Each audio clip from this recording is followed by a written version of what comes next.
Hey everyone, and welcome. Today we'll be talking about the film Babygirl. Fun fact, Nicole Kidman's AMC ad was removed from the beginning of this movie at AMC. This film came out in 2025 and stars Nicole Kidman, Harris Dickinson, and Antonio Banderas, and was directed by Halina Reijn. So, without further ado, let's get right into it.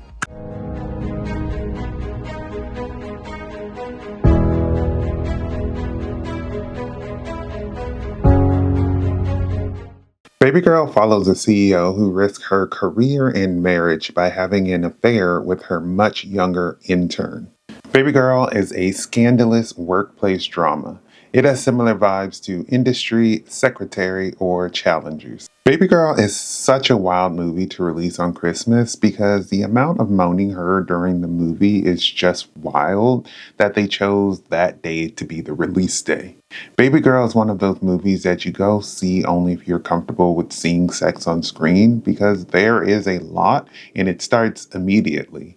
One of the most annoying things is there were grown adults giggling through some of these scenes, being very immature, and it was annoying because from the trailers, it shouldn't be surprising that there's going to be a lot of sex in this movie. There are scenes of sadomasochism, aka S&M, which is where one receives pleasure from inflicting or receiving pain or humiliation. With that being said, the film does present interesting topics like kinks, consent, and abuse of power.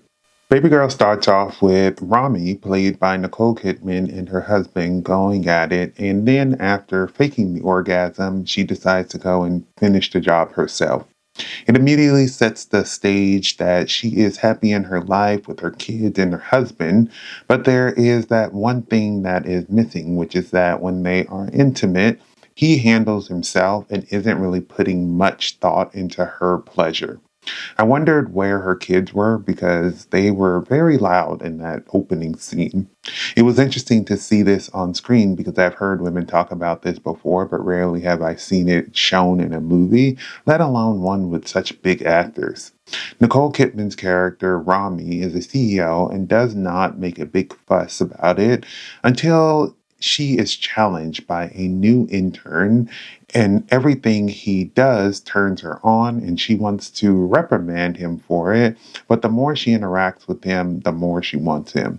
It was interesting to see them interact and see how this relationship was going to play out, which is her basically shipping him off to a different country in the end so she doesn't see him to protect her job and her marriage. The movie brings up the question of whether it is okay if both parties consent, even if there is a power imbalance.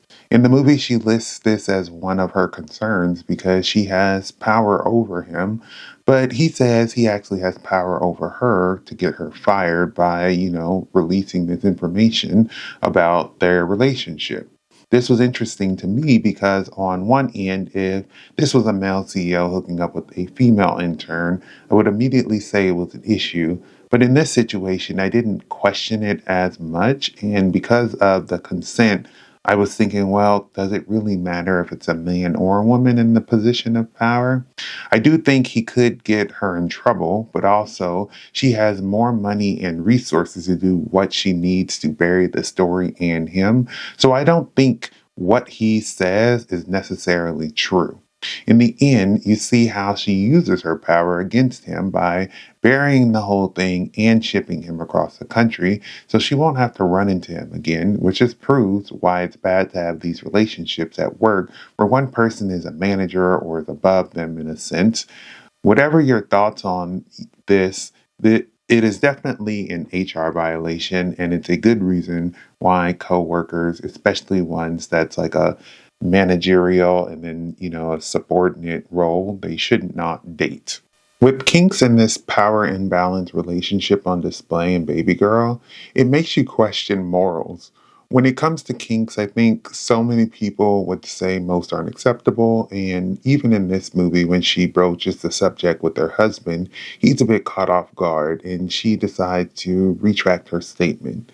Kinks usually are discussed privately with your partner, but if you have a relationship where there is poor communication, it might not be talked about, so it's just hidden. But this movie reminds you that they do exist and that others do try to act on them. When it comes to her interactions with this intern, you question whether she should be doing it because of her having seniority over him, but also because she has a family as well. It's interesting to bring these things into question and really get you thinking if these things should be discussed more. Should we view these things differently or readjust our morals? One thing of note is that this situation is different because we know it is a movie and it is not real life, and we are familiar with the actors, which wouldn't translate into real life. This is such an interesting take on a workplace drama, and I loved how, to further drive the idea of this power imbalance, they showed how lavish her life was versus his. I think part of it is to show all that she has to lose, but also how, even with all of this, she was still missing something. She felt like her truest self with him and didn't feel judged, and that is all she really wanted, which her husband was not giving to her.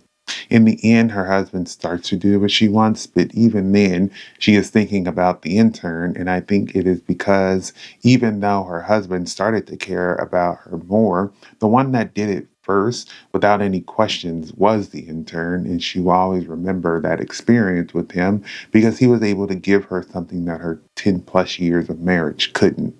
The story is very compact and they don't do a giant ensemble, but keep it to the minimum amount of characters you need to know. It lets you focus much more on the scandal and not worry so much about other things that are going on. Like they show her being a CEO, but the movie is not about that. It's about the scandalous situation that puts her career and marriage in jeopardy and how she manages that. When her husband finds out, they still focus on the characters instead of what happens to her role in the company. And the company itself, I enjoyed seeing that. But this is more of a character driven story. The ending was a bit anticlimactic with her shipping off her secret lover, but it kind of proves a point that with money and power, you can get away with nearly anything. My favorite part of this film was Nicole Kidman. She was great as this CEO who made a decision to risk everything to feel seen by this intern. She did great emulating power and confidence that a CEO would, and how on the flip side, she likes being degraded. She made me invested in how this would all play out and what she would do to ensure that she is protected from whatever comes her way. Babygirl is an interesting movie that made me have a lot of questions about morals and whether certain things are right or wrong. At the end of the day, there aren't any facts that something is right or wrong, but just a difference of opinions. While I don't think that the story was as great as it could be, the cast was fantastic and the locations were pretty nice to see. Thank you for watching my video. I would love to hear your thoughts down below in the comments. If you haven't subscribed, please do so you can keep up to date with more of my videos. But besides that, everyone stay safe, have fun, and goodbye.